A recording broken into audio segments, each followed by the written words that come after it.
This is Comic Picks by the Glick. Hey, I'm your host, Jason Glick. Hey, Jason, what do you have on tap for us today?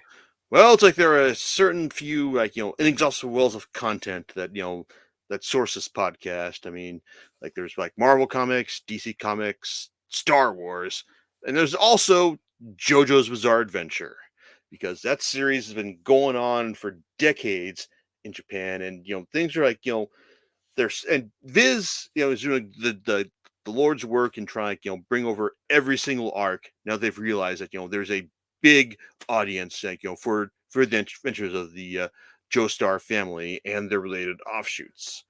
So I've talked about multiple multiple arcs of the series. Specifically, it's like the signature arc. Um, it's like Stardust Crusaders. It's like, and also like the most recent one, which reached completion, like Diamond is Unbreakable, which is like the series' most Stephen Kingish arc. In the sense that, you got your characters accruing like supernatural powers in a small town and trying to figure out like who's like the big bad serial killer who's like going around like murdering like all people there.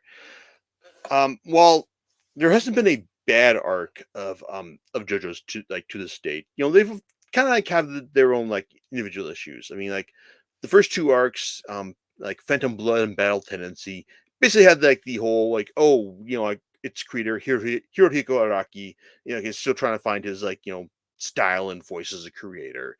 But then when you get to Stardust Crusaders, and everything like kind of clicks, and you get like its longest and best arc, like to the state, the one that kind of casts like a long shadow over everything that follows, to the point where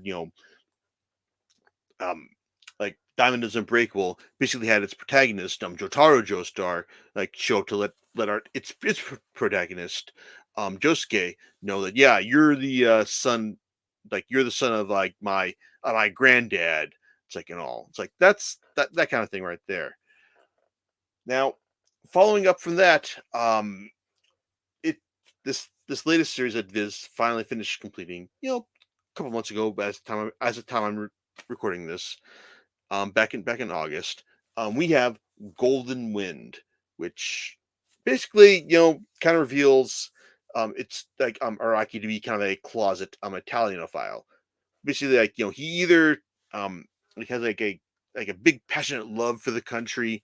It's like that has been heretofore been undisclosed, or he basically kind of visited the series in between arcs. Sorry, visited the country in between arcs, fell in love with it, and said, I'm gonna make the next arc of the series here, like not in Japan. I'm gonna make it in Italy. And what is synonymous with Italy? I'm glad you asked, because it's the mafia. Yeah, that's right.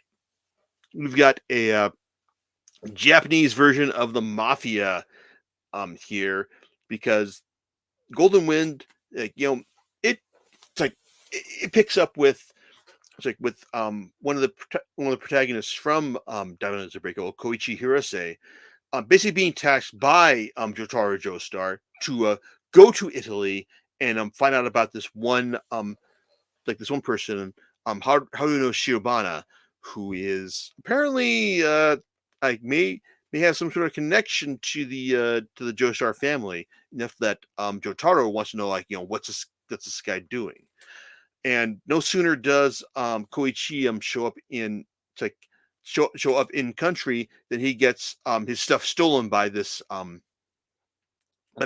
this ruffian known as Giorno Giovanna.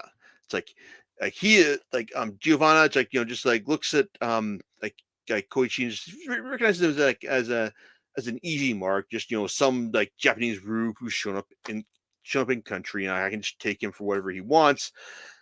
Then he realizes that, but then he then he and Koichi both realize like a key tenet of the series, in that stand users are attracted to each other. Because while Koichi is able to use his stand in order to keep in order to keep Giorno from like escaping with his stuff immediately, well, Giorno uses his stand to get away from them completely, because Giorno is also a stand user, and he's got like one of the series' more unique stands called Golden Wind. And what does his stand do? Well, his stand basically allows him to like impart any object with life. So if he wants to like turn like Koichi's like like luggage into frogs, he can totally do that. If he wants to like turn one of his teeth into a jellyfish, he can do that too. It's like it's a huge, crazy get out of jail free card, like for Araki to use over the course of this series, and it's like and it's and this and while I still enjoy like reading the series like after this arc, I will say this series kind of has like the opposite problem, or not really the opposite problem, but like a different but not dissimilar problem from Diamond is Unbreakable. Because while Diamond is Unbreakable started off, having a solid solid plot line in order like in that was trying to find out like like who was like like wielding the arrow that was turning people into stand users. Like it kind of like slowly like lost track of that like early on in its run, and then when you're left with like like Araki's ability to just hey it's like what are the like the stand users gonna like fight against each other here and all like for this storyline. It's like, and yeah, it's like he did that, but you're kind of like wondering like okay, well when you're gonna actually get to like the actual like point of this arc, the actual like storyline is gonna like connect things and all. Well, Golden Wind doesn't have that problem, like for better or for worse. Basically, like Giorno Giovanna, it's like is actually like the person that Koichi was looking for. But the thing is, it's like his special thing is that he's actually like one of the sons of Dio, because it turns out that Dio like was actually just going around like banging a bunch of women, like in order to like like it's like secure his like future and all. But and while you think that oh wow, it's like this Giorno Giovanna, like he's gonna be like the heir to Dio's legacy and all. Nope. Well, because like even though he's like the sensible son of Dio, it's like that really doesn't come into play over the course of the story at all. Instead, it's just basically his ambitions to become mafioso, because it turns out that it's like well that at one point when he was growing up and his dad was like beating on him because he didn't believe him to be like a proper strong kid. It's like Giorno like saved a mafioso from being apprehended by the police, and this mafioso repaid him by putting his dad in line and allowing Giorno to like, grow up like in a normal way. And this basically like caused Giorno to like basically go, yeah, I want to be a mafioso because these guys are cool. These are like honest, respectable people. And sure, yeah, it's like, and before you think that hey, we're getting like a JoJo's like arc inspired by like Godfather, nah, it's like it's just like the standard business of like stand users facing off against other stand users, um like fixed with like Araki's like like keen insight into like how to raise tension between arcs, because even if like Golden Wind doesn't start off in the same in the same fashion as Diamond is Unbreakable, like it does tend to get better like with each storyline as Giorno like joins up with like his mafia crew head by like like Bruno. It's like Bruno Bucciarati. It's like who has the stand known as Zipper Man.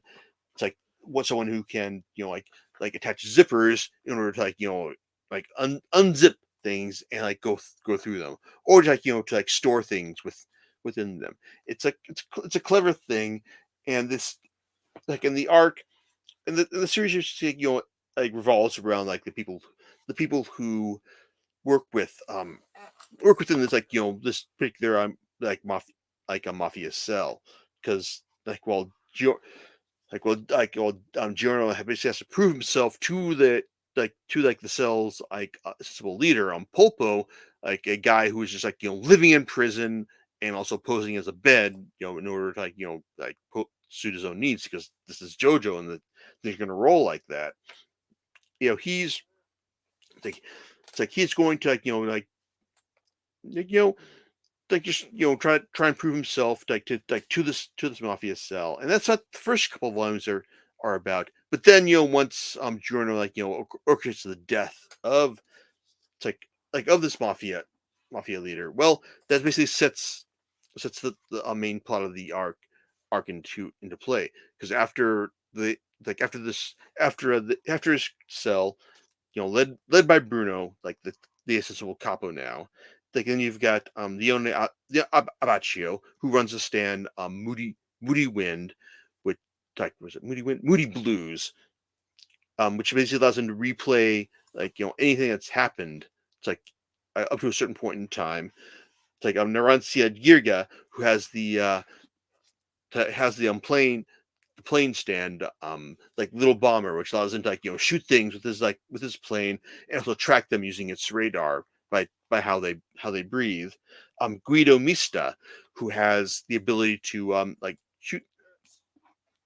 shoot things with with his stand possessed bullets. It's like and Panakata Fugo, who has a stand that allows him to punch things in a furious fashion, but also just deploy it's like a a lethal virus at the same time whenever one of the vessels in his stand's hand bursts. It's like they're a real crazy and eclectic bunch of characters, and Araki naturally does a good job of playing out like their their abilities over the course of the first three volumes. In fact, the series does, even if it doesn't start out in the most electric way, it does keep getting better as each volume goes on, up to the point where you realize that their main goal is deliver the like like their boss's daughter, because there's while Bruno eventually is declared the new capo of their group, there's also a capo di capo of their of the whole a mafioso organization, and that guy wants them to deliver his daughter Trish to to him for reasons which are not specified. But the thing is, Bruno has his reasons to not trust this guy, because he views the groups the organization's decision to embark in the drug trade. It's as a major black mark against the organization. So he just wants to find out why this guy's doing it, and people put a stop to it, if he can. And he believes that following the boss's orders to deliver his daughter to them is the best way to do that. This leads them to other people in the organization who are opposed to that, and we get crazy stuff like them hiding inside a turtle with its own stand, while it's all these other people, these other opposing stand users try to fish them out using their ability to age people, and also just hook them with their own special stand. They hook and just go right into them and rip out their heart. But then you've got Bruno just using his Zipperman ability to unzip himself, and just try to get that hook out from under him when he gets hooked with it in the chain, in a train. And to the point where he just has to unzip his entire body and his heart into two pieces, and it just gets crazy. It's like Araki's imagination is just insane, to the point where it's you just wonder wow, it's how does he keep coming up with this stuff? How do you keep coming up with a story where a guy gets parts of his face flash frozen inside a car, and find a way to survive that, and keep going in order to take out the guy with the stand, who has the ability of heat subtraction and all, and he can wear this this whole heat subtraction stand as his own suit of armor. It's crazy. And while it's you get the feeling he's kind of competing against his own self about what he did in these previous arcs, it's still pretty entertaining to watch him try and top himself, even though it's rereading this, I think that I'm I was just kind of like, like kind of amazed, so how everyone like in this like in the series, just just want like gets near death in the sense that like they get parts of their body like taken out, like I said, parts of their like body flash frozen to like the inside of a car, and it's like and just like just keep getting shot, like multiple times over and over again to what you're just wondering like how are they able to like survive this stuff. It's crazy. It's like it's insane. It's like it's just like it just gets more and more ridiculous like as things go on. And even though it's like I stand by what I wrote in the my reviews of the series, each individual volume, like that, like a lot of the stuff does get like better in the sense that you kind of wonder like how's he gonna keep topping himself. But you also get the feeling like, oh my god, like he's just like just trying to push things further to the point where just like it just like searches like suspension of disbelief, like even by this series, normally tenuous standards. Like when like Giorno has to face off against this like murderous doctor who has the ability to make like infect people with a dangerous mold if they ever like go below a certain distance that he specifies. It's like or when it's like when Bruno has to rely on a split personality of the boss, like that he betrayed at a certain point. It's like in order to like get to a coliseum where someone who has basically told them, "Here's how I'm going to defeat the boss." Because, well, spoiler warning, the it's like when Bruno and company realize that when Bruno realizes that oh like the daughter you've ordered me to deliver to you, like you just want to kill her in order to like, kill like defeat like mask your identity. Well, yeah, it's like I was pretty sure you were a bad guy to begin with. Now I realize you're a terrible person, and I'm going to like find a way to defeat you. And that's how we get like them facing off against Diavolo and Emperor Crimson, someone who has the ability to eliminate 10 seconds at a time for whoever's in their range. And on one hand, it's like that's that's like crazy ass power to have. But I like how Araki like like portrays like him as having like his own problems, such as his pathological need to like for Diavolo to hide his identity to like make sure no one knows about who he really is, and like that's how it gives rise to Doppio, his hapless like other personality who is just like a goofball, but he's trying to like obey his boss's idea to like mask his identity and like use his ability to take out like people who are like trying to like take him out as well.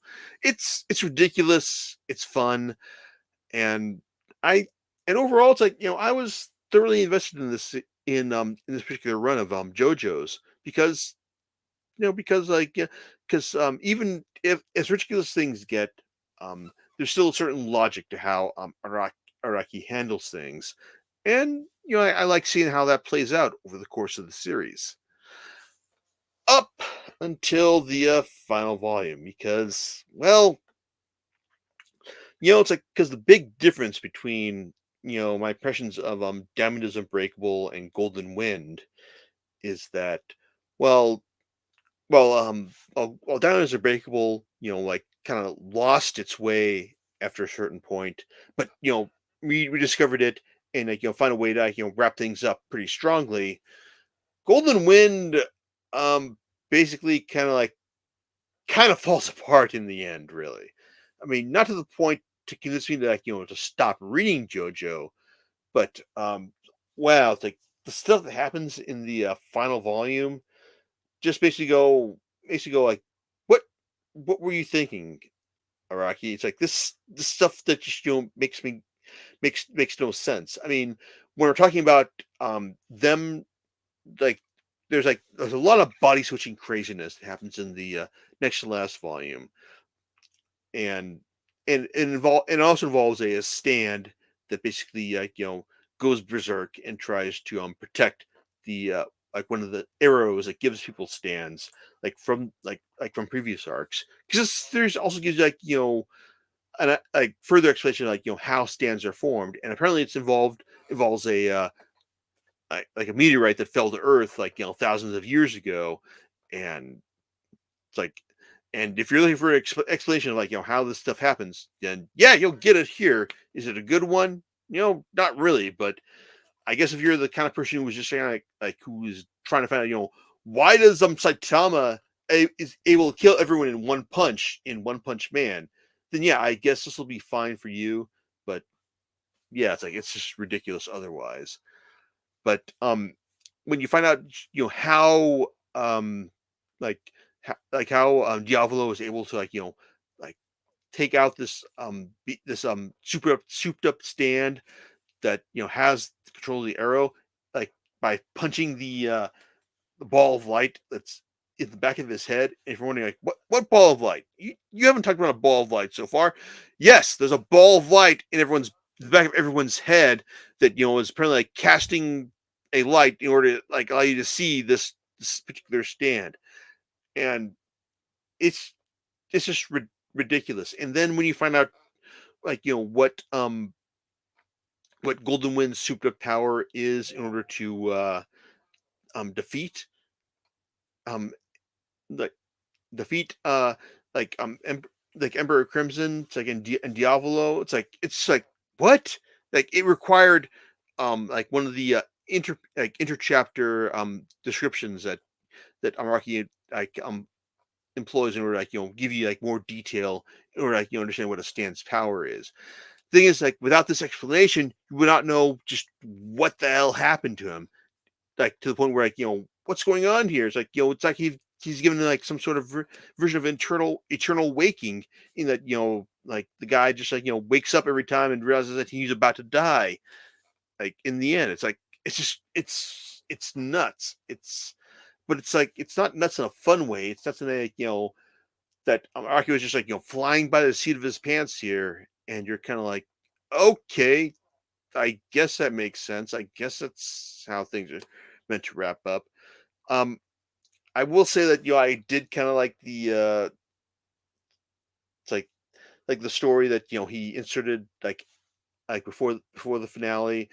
It's that basically like talks shows you what Bukirati Bruno and his crew were doing prior to encountering Giorno. It's that was nice. It's they're them talking about this sculptor who's got a stand that casts people's fate in stone and all.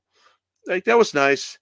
And but then you get to the end, it's oh, so Giorno's a proper mafioso now. It's sure, okay, that's fine.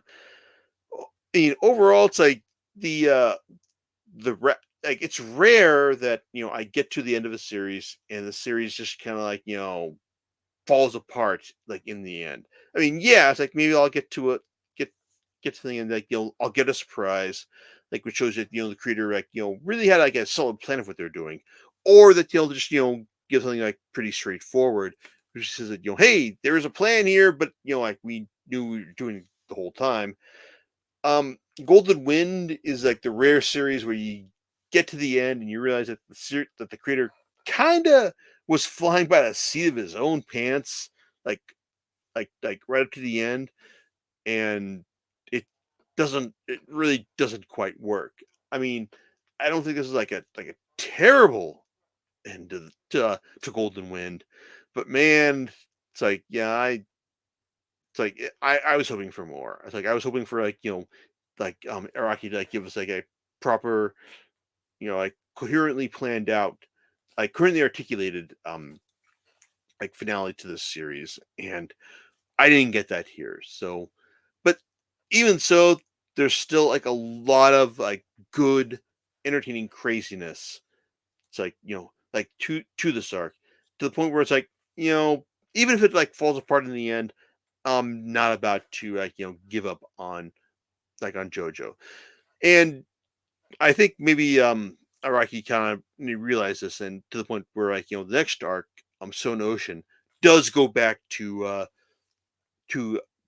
like our Stardust Crusaders characters in a more direct fashion, in the sense that it's next like its next protagonist is like it's Jolene Cujo, the daughter of Jotaro Joestar.